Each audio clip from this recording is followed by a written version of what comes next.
Hey, how you all doing? Great to be here in front of you guys. It's actually been a tremendous month. We got our Sims in. The excavator Sims are in the house and we're starting to use them.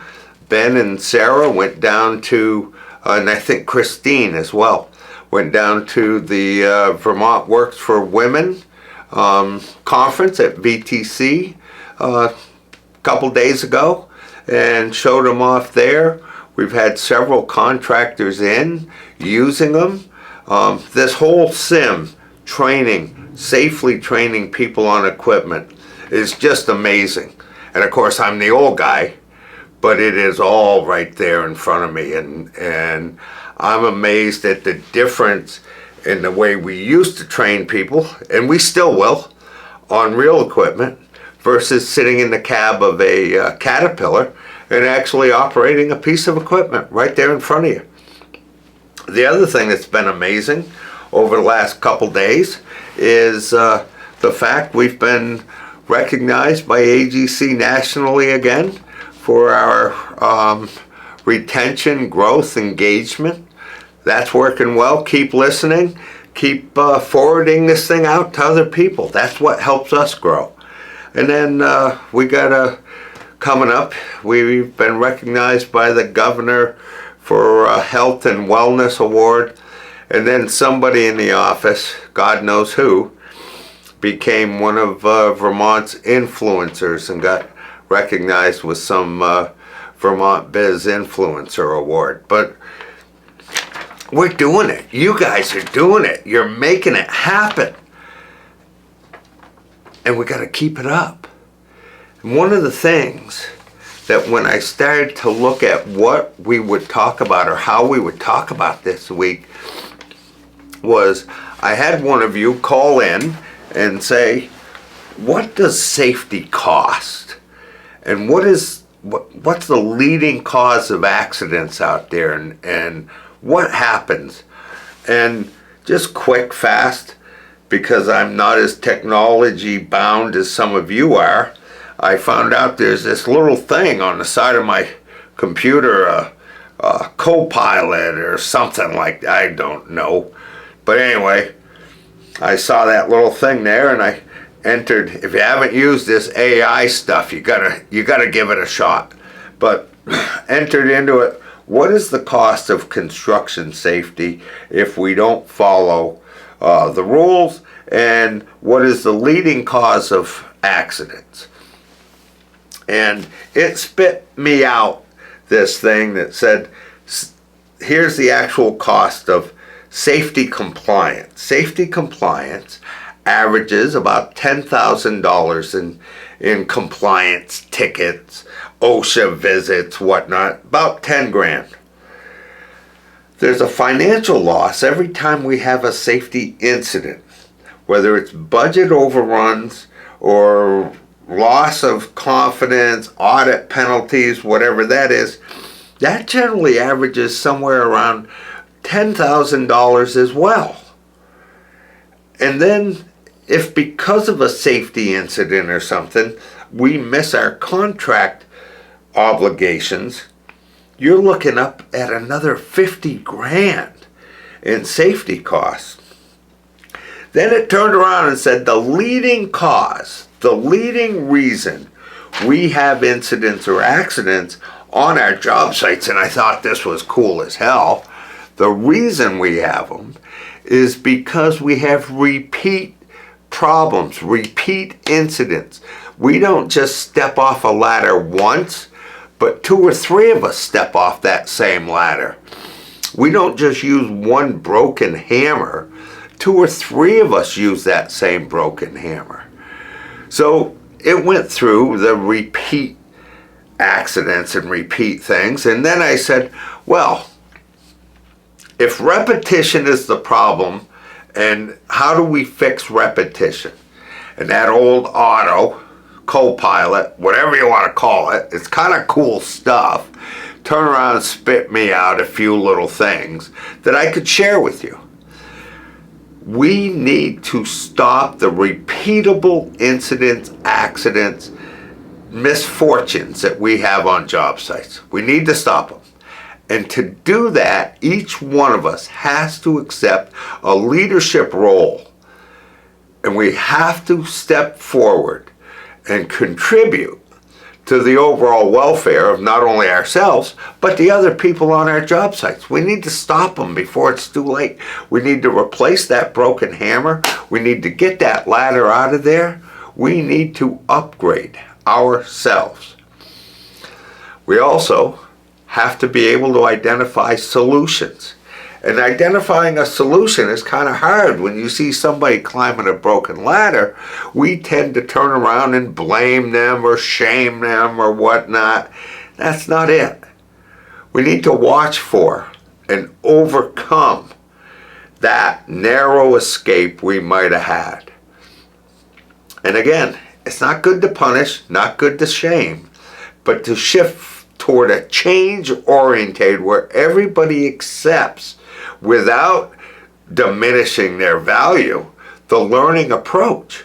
And we all treat each other warmly, and we inform each other very clearly what we expect. That's cool. And involve everybody. Everybody has some oh my gosh, everybody has some sort of responsibility in this overall safety thing. Particularly when it comes to repetitive accidents and repetitive infractions. Everybody. And what we got to do is involve the constructors, management, supervisors, and to reduce the resistance to that change, or the resistance to accepting that repetitive incident that we're talking about. You all have personal control. You do. Whether you believe it or not, you have personal control. And you've got to encourage that personal control to help make everybody on the job site safe. That's good stuff. And then support. Support people. When somebody comes up and says, I don't think that's right, the answer is not that's the way we've always done it. The answer is, what would you do different? And how would you do it different? And support that whole thing. And then support the fact that they're recognizing a near miss that occurred or could have occurred. They're recognizing that near miss, and we should be encouraging that. We cut out near misses. We cut out over 50% of the incidents out there. We cut out this repetitive thing, and on top of that 50% with near misses, we cut out another 30% of it. We've cut our incident rate down by, 80%? That's what we should be striving for. That's it. We should be training each other to recognize these pieces and how they work and how they all blend together. That's the importance of a company safety day, to build not just knowledge of the rules, but to build that comfort and that culture that's needed inside of a company so that we can all work together and we can all look out for each other. And I think that's the answer. Working and looking out for each other. And training those employees to trust each other. That's great. And then, of course, we try to make people feel safe and feel wanted. And the more we can emphasize what we're doing and how we're doing it and looking out for each other, the more that moves, the better that is. I just think it all works. I talked earlier about this whole talk thing, and I'll never get it right now, but I'm going to try. And I know Ben tried a week ago, but this whole talking thing it's not texting, it's not calling each other. It's when somebody comes up and starts to say something you may disagree or you may not want to hear. Take a breath. Take a breath.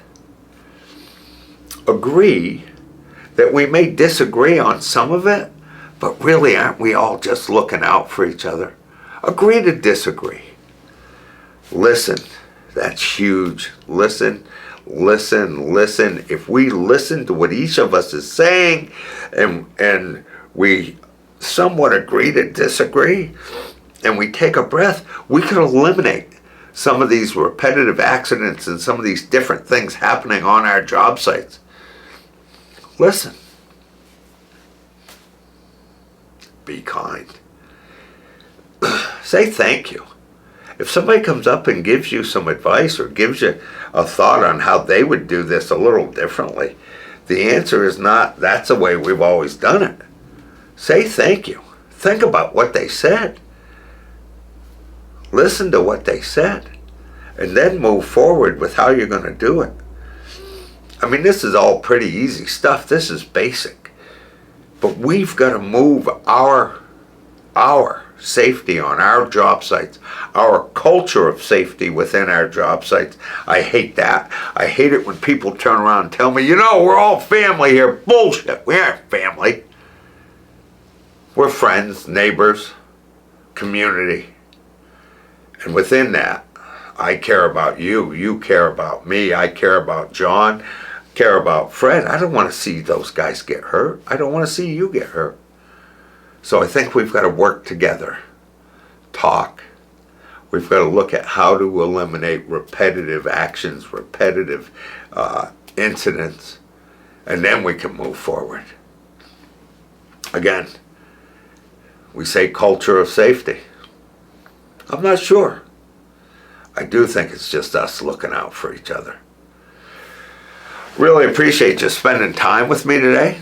I want to remind you, we got annual meeting coming up, December 3rd, I believe it is. We've got a couple, I know we're going to be on the road with the sim here. We also have some safety things coming up. Check out our website, agcvt.org. And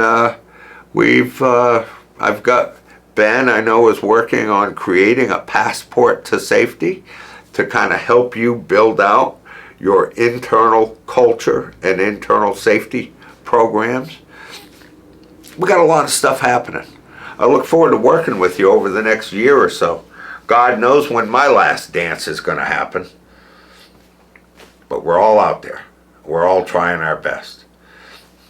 Hey guys, if there's anything we can do, remember, we're here for you. My name's Richard Wobby. I'm here at AGC. Give me a call if you want to talk. 802-223-2374.